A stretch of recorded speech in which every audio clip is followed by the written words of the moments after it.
So welcome to the Defiant Spirit podcast and this special edition Wealth 360, where I get to reunite with my brother in arms, Michael Feiner. What's happening, Michael?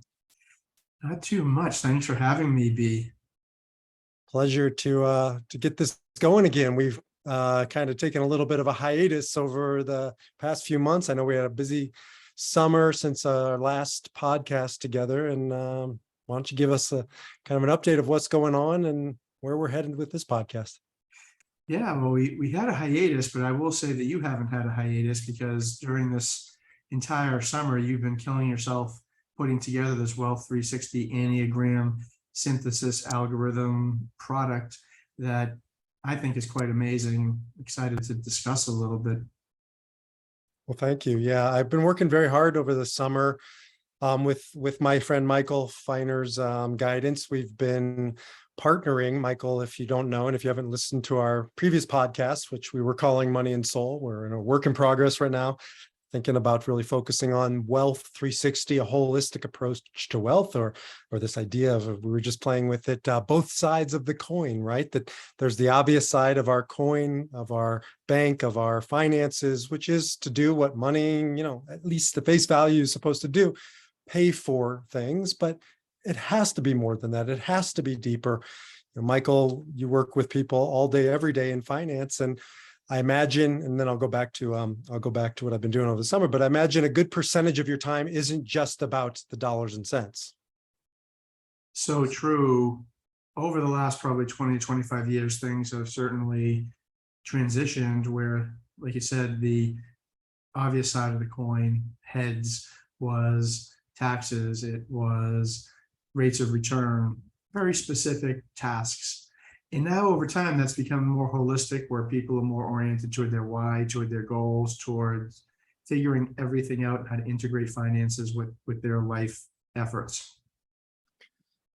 Yeah, and we can get into it in future podcasts. A lot of that probably comes with, we're living in some of the most affluent times in human history. Not that to say everybody's, killing it and doing well and whatever, but compared to every other period in human history, we have a degree of affluence that allows us to go deeper than just surviving, at least, for those of us who are blessed. And we can go beneath that to the, as my teacher, Viktor Frankl, would say, to the meaning, and we've done a few podcasts on the word means and money are used synonymously because, it's means, it's a pathway to something else. Well, what is that something else? And I think that's what we're going to be talking a lot about. So one of the ways that I've been exploring money is through the lens of the Enneagram. And for anybody who's just joining us and doesn't know what the Enneagram is, if you've listened to me before, you know what the Enneagram is, or you've heard it. But if you're just a first-time listener, or you're coming from the finer wealth side of the coin, the Enneagram is an ancient personality system. Ennea means 9. Gram is a gram picture, like an Instagram picture. So it's a pictorial version of 9. And next time we'll have slides for you, pretty slides, but you can just Google it, Enneagram, and you see that there are 9 numbers, 9 personality types, and each one has a name. They're called different things in different systems. But essentially what it's saying is there are basic operating systems. You're unique. I'm unique. There's never been one like you, never will be another one like you. You have a unique fingerprint. You have a unique soul print, as I say. And yet some of the things that we do, some of the hardware, the wiring of us, we're not that unique. There's basic ways to show up in the world, to operate. And so that's what the Enneagram really shows us as our operating system, so that we can maximize our time here on Earth and avoid some of the pitfalls that we probably all fall into over and over again. Anything else you want to add to the essence of the Enneagram, Michael? No, I think you summarized it marvelously, in that the Enneagram is a way to look at yourself and a way to look at others and try to interpret how people communicate from what you've taught me. And I think it is a really magnificent tool to do that. So you're a CPA of all these letters. You have more letters next to your name than I do. Like, people can check it out on Finer Wealth. You're a general in the National Guard, right? Retired. What's the technical term? Right. That's exactly right. But you've been around the block, you've had experience, you've had multiple tours in Iraq of duty. And yet you said to me something very interestingly a while back. You said, and yet the Enneagram has really given me some new insight. And that was always striking to me. I would love to hear a little bit about, how is this a differentiator from the 1,000 other assessments that I'm sure you've studied or used? Yeah, I think that especially in the Army, we use a lot of different personality assessments, whether it's Myers-Briggs or other similar systems, to figure out on the surface what type of personality each of us are. In fact, I think I ended up in the Army because I took a personality test that said I was either going to be a good priest or a good soldier or a good accountant. So I got 2 out of 3, I suppose, on the accountant and the Born Army. into the wrong religion there. Yeah, Minor right. detail. Maybe I could have made a good priest, but we all take these tests at different times. Even my son at American University said, "Oh, yeah, I take these personality tests." But what I found, both at Myers-Briggs and other tests, is that they're very surface level. They do identify what box we sort of fit into, what cohort we fit into, but it doesn't really go deep enough to really gain an understanding of not only oneself, but even if I know what someone else is under Myers-Briggs or on another system, I'm not sure it helps me completely understand how to communicate with them. With this system, not only is deeper, but it does show the connections, which I think is a differentiator versus the other systems. Well said. In another way for me to describe the difference maker for the Enneagram, and I have deep respect for some of these other systems like DISC, like Myers-Briggs, like Strength Finders, or whatever they're calling, Gallup calls it now, but they all deal with the how somebody does, or what, the how and the what somebody does and how they do it. The Enneagram deals with the why. Deals with underneath, the iceberg is supposedly 90% under the water, and you can't really understand the direction of the iceberg by looking at above the surface because it might be going against the current. What's happening underneath the surface is infinitely more important. And what the Enneagram has done over thousands of years, coming out of probably Catholic mysticism, certainly some Jewish mystical and Sufi mystical connections, and then lots of modern psychology adapted to it. But it's been around for thousands of years, really grappling with human nature and why we do what we do. And my experience is when I know why somebody does something, I can navigate more clearly and effectively, which is what you were talking about. Without a doubt, that's probably the most important part of understanding the higher level of the meaning. Yeah.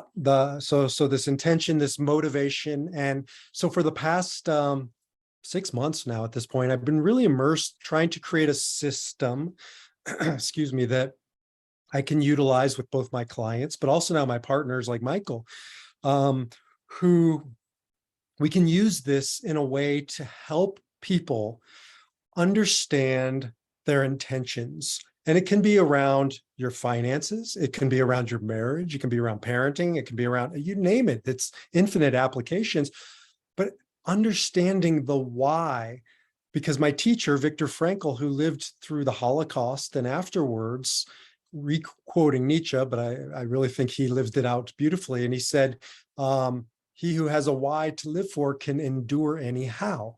And when you know your why, right? You know the mission, the purpose. You can endure with the hows. You can navigate all the details and the complexity of whatever it is you're talking about.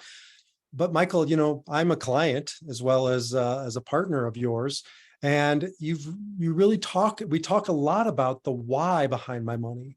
And so when it hits the fan and the markets are up or the markets are down, it allows me to understand my money from a deeper perspective than just all the surface level stuff. Well, as you mentioned, money is just a means to an end. And money is one of probably the most important centers of gravity for fear in people's lives. Really not having enough money. It's a big issue with people, even though, as you mentioned, we're in the most affluent times of history. we have a new issue, and that is people are living a long time. Lifespan is increasing. That creates a whole new set of financial planning and wealth management challenges and opportunities to understand that, because we look at financial planning as retiring at age 65, receiving Social Security, not working again. That paradigm is now over. People now have a chance to live so much longer. They can really work on this why. You don't have to survive for the first 65 years to get through life and then spend 2 years in retirement and die. Now you might live to be 100, 120. It's a whole different ball game with more opportunities for self-actualizing and getting up Maslow's hierarchy a bit. And so, depending on your Enneagram type, you'll hear different things in what Michael and what you just said, because for instance, Enneagram type shows us that there are present focused people, there are past focused people, and there are future focused people. So if you're future focused, right, that might play into, I'm just thinking about constantly long-term healthcare type issues and retirement and, all that. If I'm a present focused person, I may not be thinking about that. And so different degrees of fear, different types of struggles. And so, one of the things you and I have been really fleshing out with this Enneagram is speaking to people where they are, not where Michael is. And Michael, for all practical purposes, is an Enneagram 3. 3 is called the achiever, the winner, the victor, really success-driven Enneagram type. So you're going to approach money, like you will everything else, from one perspective. And there's whenever I talk with you, there's a very proactive and optimistic, forward-facing kind of energy. But I imagine that's not reflective of all or even most of your clients. Well, probably the biggest insight you've taught me is exactly that. So, well, I'm a 3 and I think about the future, and I can endure current volatility, for example, in the stock market, if it's down, thinking about an optimistic future. Someone who might be an Enneagram 6 or an Enneagram 5 or something more presently focused, or even focused in the past, I could discuss all I want about how beautiful the future looks. It does not make them feel any better. And I need to give them language to understand that they'll feel safe in the current market today, tomorrow, yesterday, not how the market might look 10 years from now. And that has been a big shift in how I approach things. I have to identify who I'm discussing it with, because to be honest, in a certain sense, I was a one size fit all. Hey, let me tell you, the stock market does well over 10-year periods. Someone who's fearful today and isn't looking to the future, I'm not sure in hindsight that was helping them very much. And I've learned not to do that anymore for people. I might discuss it slightly to put it in perspective, but be more explanatory about what today means and how we're going to get through today, and not worry about George Jetson in 20 years. You're not alone. We are all wired to see the world through our lens and think everybody's seeing the world through our lens. We just forget. And so this reminds us, and it gives us a roadmap. For instance, let's go back to that example. And, you throw around the Enneagram numbers now very freely because you're becoming very fluent in it and masterful with it in our studies together. And Enneagram 6, as you mentioned, is called the loyalist, the loyal skeptic. This is the center of the head triad, the thinking types. And so let's use that example because I think it's a great one. So a 6 is really built on an anxiety. And it isn't that they're fearful. It's that they're honest. Why are they honest? Because we live in a rock. We're in outer space. We're flying around a hot ball of fire called the sun, and we're waiting to die. Like most of us shut that out. That's a buzzkill conversation. It's the truth. But 6s have a harder time shutting out that noise. Right? They're like remember back in the day, the radio, right? They're picking up frequencies and you're hearing kind of like, shortwave radio from far. They can't always tune it out. So you're talking to them as a 3, and a 3 is all about efficiency, effectiveness, results, success. which may be true, but their radio dial is going all over the place and all they're hearing is noise, and you're just noise in that moment. So what you're doing is you're addressing them. And what I find with sixes is they don't need a solution as much as they need a place to process all the noise. And if you want to earn the trust of a six, you just let them process it, because a three will get to the answer, boom. Six needs time to get to the answer. And so, what I've seen you do, and we've talked a lot about, is seeing a six and giving them the space and the time and the place to play out some of those fears. You couldn't have said it better, but it's so important now to understand when I'm approaching someone who I know has certain proclivities, like might be more of a six versus a seven or a three or whatever they may be, to understand that there are significant differences. Mm-hmm. And for them to be helped, which is my job, I love the radio frequency, although I don't know if the younger people understand how radio frequencies work, right? You actually had to get exactly the right radio frequency. And if you were off by, 1/10 of a degree in a radio frequency, you got the wrong station. Mm-hmm. So if I'm transmitting it, 100.7 and someone's listening at 98.5, it does not help. And I think you're right about that I need to understand the frequency that someone's on for them to receive it. Now, whether they hear everything or process it, at least they'll have an opportunity to be on the same frequency. So to me, I'm still not great, of course. I'm not a magician to figure out what people are like, but as I've said to you before, I don't know necessarily what everyone is at this point, but I can tell you what they're not sometimes, which mm-hmm. helps. I know if they're not like me, I better be very careful on how I communicate. So I like to think I'm improving my communication tremendously with your mentorship. No, absolutely. And you don't have to know somebody's type. This isn't like it doesn't work if I haven't had them take a test. And because really what it is Brene Brown, great teacher out there, talks about the difference between empathy and sympathy. And sympathy is coming up onto a hole. You're out hiking here in Colorado. We hike a lot. You come up to a hole, you look down and there's some poor schlepper down in the hole.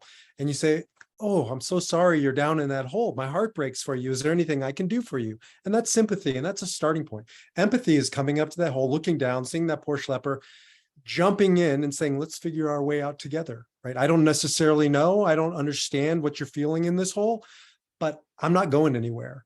And one of the things the Enneagram has made me do, it's made me think about what's the hole this person is in, because we all have a hole we get stuck in, right? Threes, are not iron men and women. They have holes that they fall into, deep pits that they fall into. It's just a different type of a pit than me as an 8 or than you as a 6. And so the Enneagram really makes me stop and think about what is the hole that I need to help somebody dig out of. A great analogy. So that gives us, I think a little more freedom than anybody listening. You have to know exactly what we're talking about. You have to know exactly the type of number. You have to be an expert. You don't. You just need a system, and I think this is a great one, to stop seeing the world through only your lens, through your eyes, and to see it through the lens of the other person. Because whether I'm doing marital counseling or financial counseling or whatever kind of counseling it is, I'd say 80-90% of the time, it comes down to just that off frequency, that missed communication. I'm not tuned in on the radio dial quite right. Yeah, I think that is exactly right. It's so important for someone to receive something. They have to feel comfortable the way you communicate it.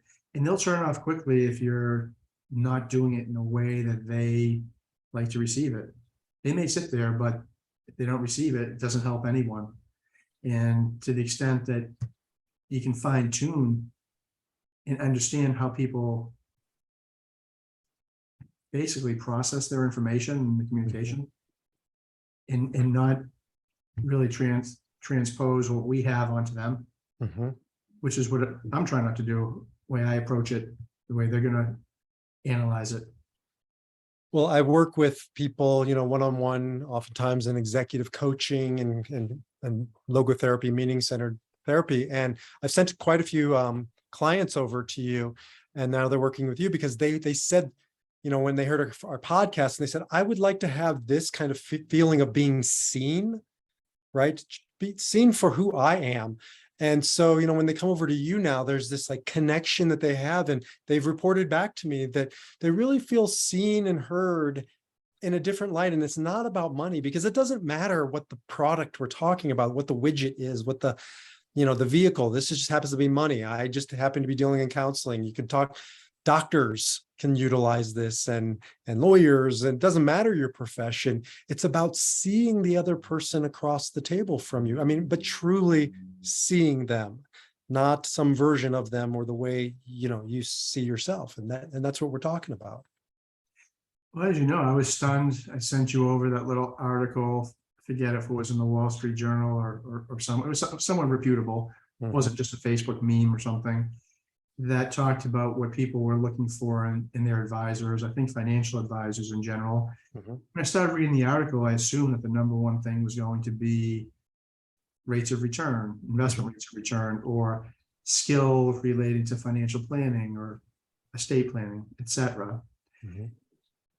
I was shocked, and I think maybe you were too, to find out that those items were far down the list. And the number one item was really communication and comfort level with the advisor, which is a big difference than what it used to be. It's not as transactional, and people are looking for that. I guess I'll do the pun, man search for meaning. And they want meaning out of this financial relationship. I'm sure every type, whether, like you said, it's a doctor, a dentist, your landscape, or whatever it is, you want a deeper connection to understand what you want. And I can see that, because with people want to reach their goals and want to be understood. And I think part of that is that when you do that, when you connect, they feel secure, because we live, yes, I know for a fact we live in the wealthiest time in human history, regardless of your, income, but we also probably live at the most insecure time, ironically, with the rate of change, right? I mean, it's just staggering how fast and furious change comes at us, and old systems that once were backbones of security, like religion and political affiliations and all this, that's all changing or changed. And so people don't know what to grab onto for security. So I think what they're doing in that situation, whether it's you as their financial planner, or as a doctor, is feeling a sense of security, like this person really can ground me and help me feel safe. I know for a fact that that's what sixes are looking for, right? It isn't just about the money. It's about, I need to feel secure in my relationship with my money. That's what I'm looking for you to help me do. You're absolutely right. It's the alignment that people are looking for sure. That they look at the world a certain way, and they want to make sure whoever they're dealing with understands that and empathizes, like you said, sympathy versus sort of that empathy. That empathizes how they look at it, and can help them with that, depending on how they process the world. Because I do feel I have more conversations about how uneasy people feel about the world than ever before. People are scared for a lot of different reasons. And it's not necessarily making enough money or having a financial future, which probably was the biggest issue 100 years ago, right? Survival. That's not the issue as much anymore.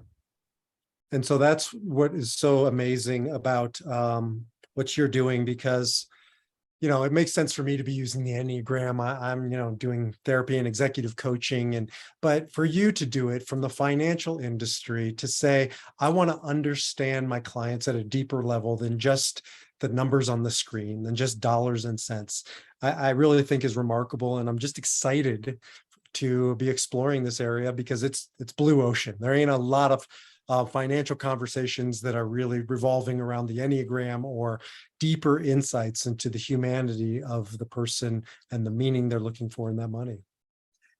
I wish I could take credit for any of this, except that you've done it all, in the sense that we talked about the concept, and once you peel back the onion a little bit, to realize how deep this issue was, because money is obviously one of the biggest issues that people have, you were able to synthesize all the different pieces, which I think is new level, never been done before, fresh ground.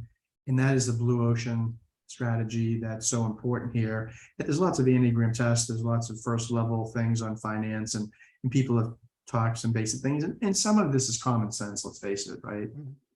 But to Absolutely. have a system and a process where you can delve at it more deeply in a more complex manner and to understand more deeply is next level genius. And I think you've brought it to a point where it's helpful to a lot of different groups, very specifically to what we do, because it's a complex area. And that's why we're calling it Wealth 360, because it's really 360. It's holistic approach. And, and we'll wrap it up with this, but I can have a conversation with my wife now, and we utilize the Enneagram, and I have one with my son who's in college, and we really refer to the Enneagram, and my mother, his grandmother, and she's using the Enneagram. And now my clients are going to you, their financial planner. And, next we'll bring in doctors and lawyers.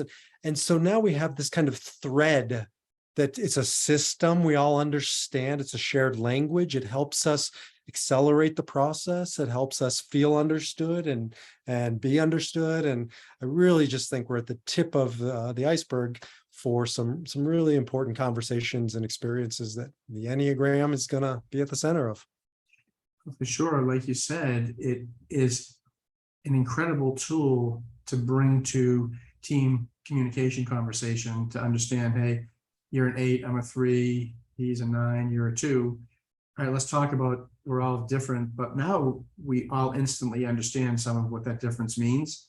Right. And as a result, how to best work it together, because each of us as a result has certain strengths and weaknesses or ways of looking at things that differ, and we can instantly accelerate the process because we understand those nuances. And that's what we're going to keep doing, accelerating the process and helping everybody understand the nuances, utilizing these in our practices. If you want to learn more about Michael and Finer Wealth, jump over to finer.com. And if you want to learn more about me, Baruch Levi, and the Enneagram, jump over to defiantspirit.org.